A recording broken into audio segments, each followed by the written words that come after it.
We are all about facts, not fear, and providing information to keep you and your loved ones safe. Dr. Payal Kohli joins us live. Hi, Doc. Before we get to viewer questions, there is a new study we want your take on. So most of us are hopeful for a vaccine by next year, but a new survey by the AP also finds many people are skeptical about actually using it. So, got to ask you, what are the consequences if more than half of the population does not get vaccinated?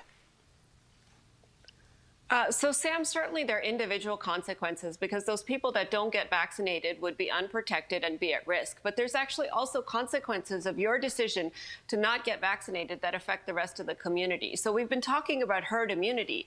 And if you don't get vaccinated, in fact, if greater than half the population doesn't get vaccinated, we won't hit our herd immunity threshold, which is 60 to 70%.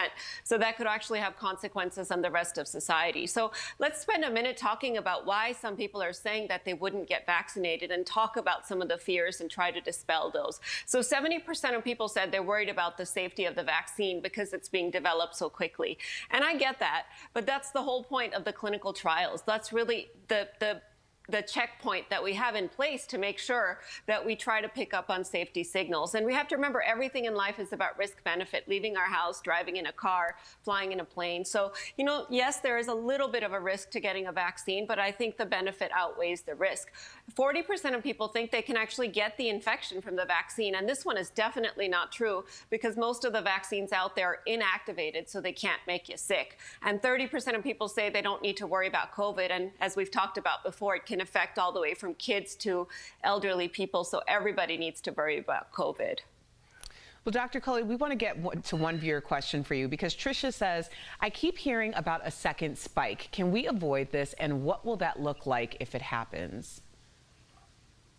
So, Tricia, the good news is just yesterday, Dr. Fauci said that second spike is not inevitable, and our behaviors can actually avoid that. And I think history gives us the best lessons. So if we look backwards and see, had we started social distancing sooner and started wearing masks sooner, we could have saved a lot of lives. We wouldn't have had to lose 100,000 lives. In fact, one study just came out that said if 80% of people wore masks, we could prevent 92% of coronavirus infections.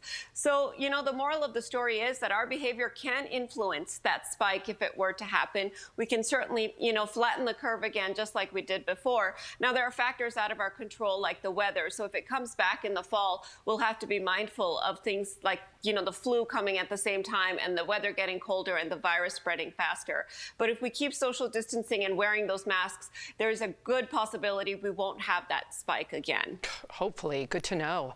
Before we go, it is time for Dr. Kohli's silver lining. We need it more than ever today. And you wanted to talk about the unique ways health experts are trying to inform children what is going on. Oh, I'm so interested to hear about this.